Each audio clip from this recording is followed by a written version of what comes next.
Hello, my name is Dr. Erman Aytaç. I'm a general surgeon at Acıbadem Atakent Hospital, and my special interest is gastrointestinal cancer. Today we will discuss rectal cancer with my precious colleague Dr. Özer. We treat many patients who are suffering from rectal cancer previously. So basically I will ask some questions to her and have her opinion about the advances in rectal cancer.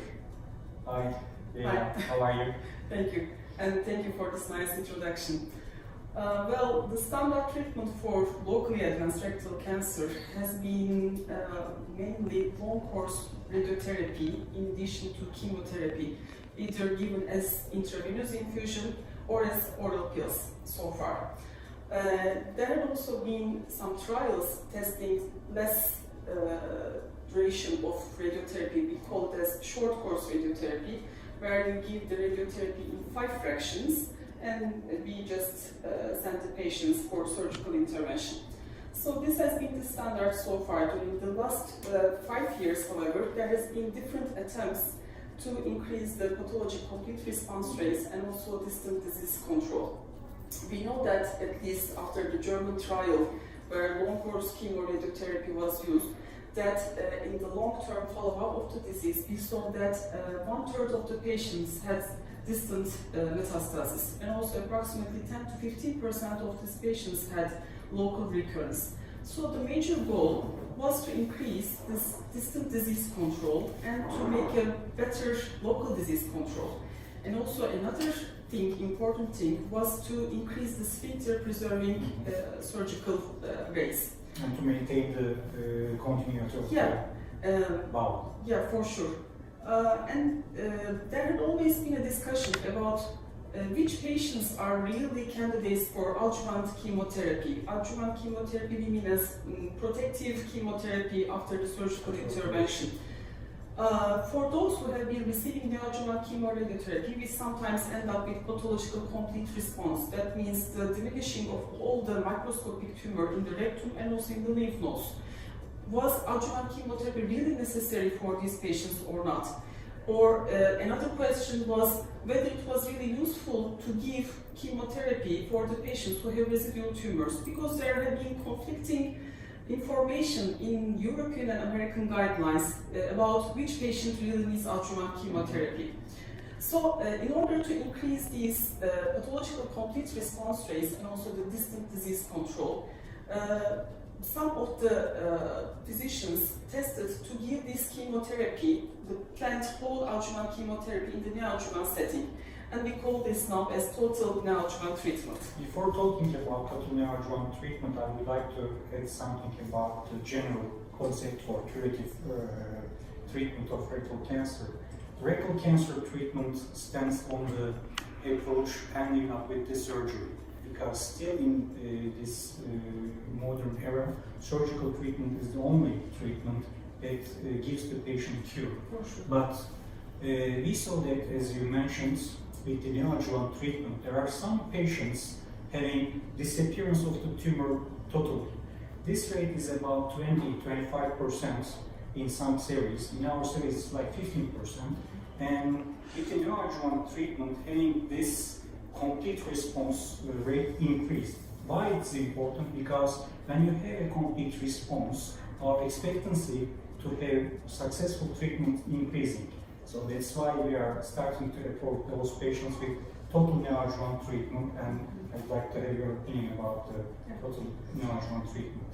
Well, there have been numerous attempts about how to give this treatment in the neoadjuvant setting. Okay, we are going to give the chemotherapy, but for which chemotherapy protocol and for how many cycles we have to give this chemotherapy. And another problem was which type of radiotherapy to introduce, either long-course chemoradiotherapy or short-course radiotherapy. And so far, there have been only 2 phase 3 trials which have tested these strategies. Usually, we divide these approaches into 2, and just briefly we say there's first approach is radiotherapy first approach, and the other is the chemotherapy first approach. In both settings, short-course radiotherapy and long-course chemoradiotherapy can be used. There hasn't been really a phase 3 trial which tested which of the approaches is superior regarding the local control rates or overall survival rates. However, we know that giving the radiotherapy before the chemotherapy may increase the pathological complete response rates sometimes, but still there is no direct comparison of which strategy is more useful to obtain a more increased pathological complete response. And we know that the increasing the duration between the radiotherapy and surgery may be the complicates the operation itself. So sure. For here, I'd like to have a breakthrough from a surgical standpoint. When you have long interval time, which is the time between the end of the neoadjuvant treatment with radiotherapy and the surgery, the duration increasing, the long interval may increase the chance of a complete response rate, but also it may complicate the operation due to developing fibrosis in the surgical we are much experienced in that area. Yeah, we have a very quite series, considerable series about it.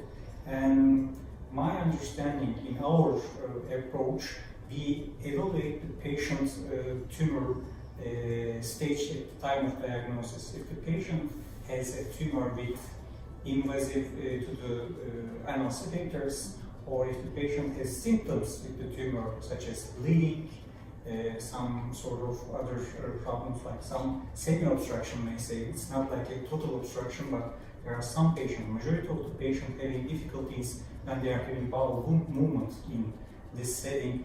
We may then consider to start with chemoradiation if we will end up with radiotherapy. To control the symptoms, the bleeding or obstruction, which is not complete at the beginning, and this may increase our chance to have more tumor shrinkage.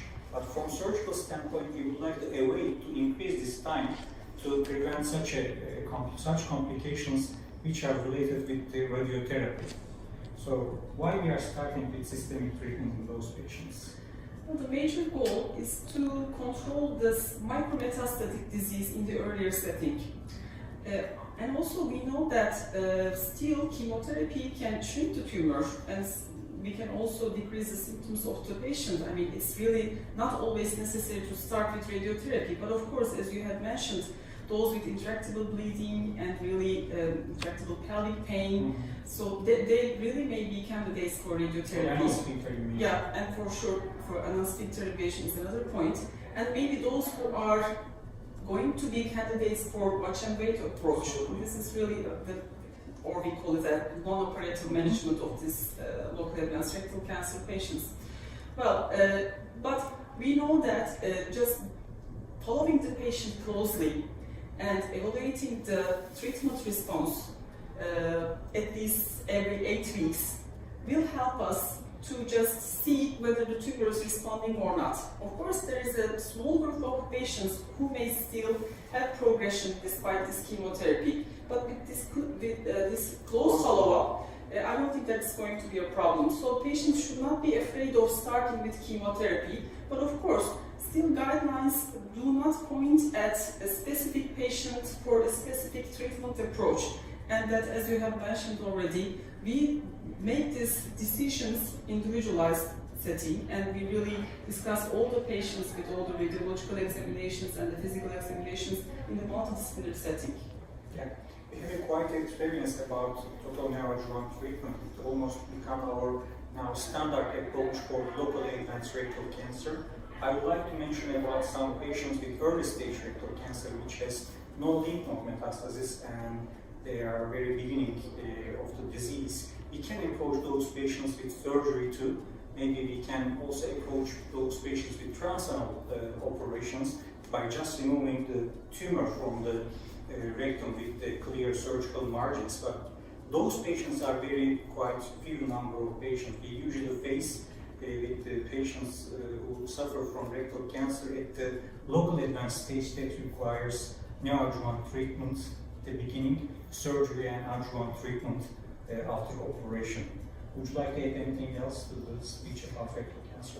Well, I think we mentioned all the details, but still the important thing is that the decision about which type of treatment approach is best for which patient should be made individualized. So it's important to evaluate the patient and to be on close follow-up. So there is no ideal one treatment approach for every local advanced rectal cancer. Yeah.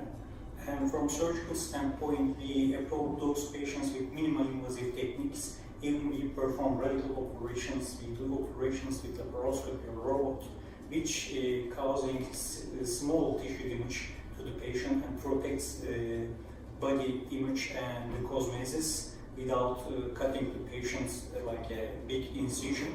So this is another advantage of the surgical approach on those patients.